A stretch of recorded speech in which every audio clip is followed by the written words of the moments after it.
હવે એક્સપ્લેન નશ્ય. શ્લોક નથી કરવાના નશ્યમાં. Every year one should use Anu taila thrice a day. એટલે એક વર્ષમાં આપણે એક દિવસે તો અનુતેલથી નશ્ય કરવું જોઈએ. દિવસમાં 3 વાર, એક જ દિવસમાં.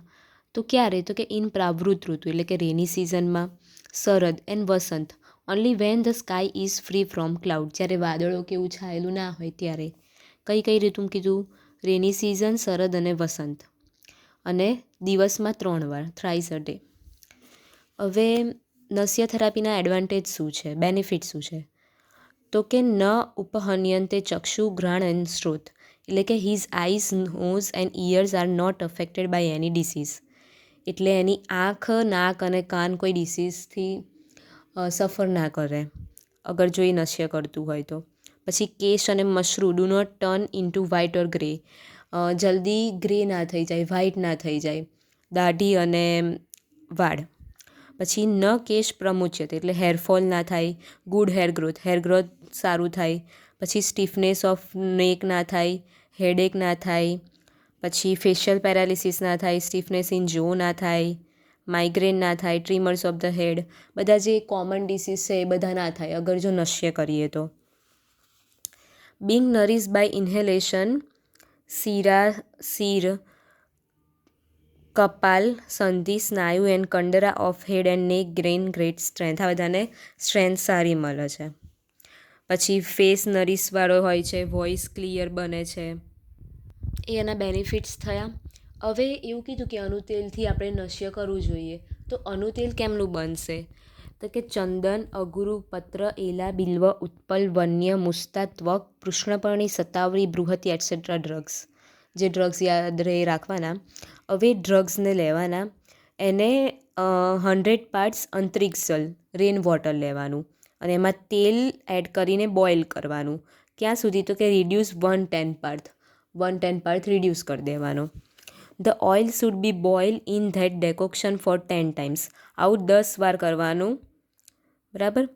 પછી ક્વાથ મળશે પ્લસ તેલ એડ કરવાનું પ્લસ અજક શીરા, ઇક્વલ ક્વોન્ટિટી ઓફ તેલ. આમાં મેન એવું પૂછે કે અનુતેલમાં કોનું મિલ્ક યુઝ કર્યું છે. આ મેન MCQ છે અને વાઇવા ક્વેશ્ચન છે. તો અજક શીરા, ગોટ્સ મિલ્ક. સંસ્કૃત અને ઇંગ્લિશ બંનેનું નામ યાદ રાખવાનું છે એટલે અનુતેલ બની ગયું. તો આ એની પ્રિપેરેશન થઈ, પેલું એનું બેનિફિટ્સ હતું, બરાબર. પછી સિઝન કઈ કીધી છે અનુતેલ યુઝ કરવાની? તો કે ઇન પ્રાવૃત, શરદ અને વસંત. આપણે આગળ જોઈએ એ. હવે એનો ડોઝ શું છે? તો કે હાફ પલ.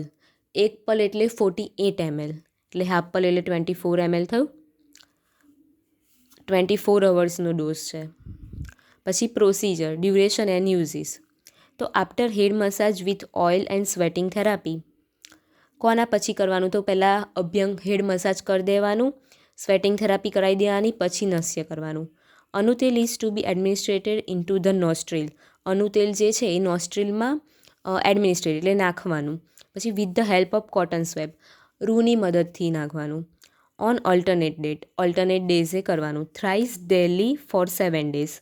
દિવસમાં 3 વાર, 7 દિવસ પછી રિપીટ કરવાનું એમ.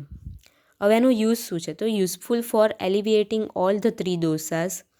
જે 3 દોષ છે એને શાંત કરવામાં. પછી give strength to the sense organ. આપણા સેન્સ ઓર્ગનને સ્ટ્રેન્થ આપવા માટે. The patient should reside in a place which is wine free and warm place. તો ક્યારે કરવું? તો જ્યારે ક્લાઉડ ને બધું ના હોય, એકદમ આમ શાંત જેવું હોય વાતાવરણ, વોર્મ પ્લેસ હોય, હવા બી ના હોય એટલી બધી ઠંડી, ત્યારે. He should take wholesome food and control sense organs. Wholesome food લેવાનું અને સેન્સ ઓર્ગન પર કંટ્રોલ હોવો જોઈએ. તો નશ્યની પહેલાં કીધું કે એને વરસમાં લેવું જોઈએ એકવાર, દિવસમાં 3 વાર, પ્રાવૃત, શરદ અને વસંત ઋતુમાં. પછી એના બેનિફિટ્સ કીધા. પછી અનુતેલ જ વાપરવાનું કીધું નશ્યમાં બેસ્ટ. તો અનુતેલની પ્રિપેરેશન શું છે? એમાં મેઇન અજક શીરા, ગોટ્સ મિલ્ક લીધું છે. પછી એનો યુઝ શું છે, એનો ડોઝ શું છે અને એની પ્રોસિજર શું છે, કેમનું? તો કે નોસ્ટ્રિકમાં એડમિનિસ્ટ્રેટ કરવાનું કોટન સ્વેબના મદદથી, થ્રાઇઝ અ ડેલી ફોર 7 days. યુઝ તો 3 ડોઝને શાંત કરે છે, સ્ટ્રેન્થ આપે છે. તો આ થઈ ગયું નશ્ય. નશ્ય 5 માર્ક્સમાં પૂછાઈ શકે.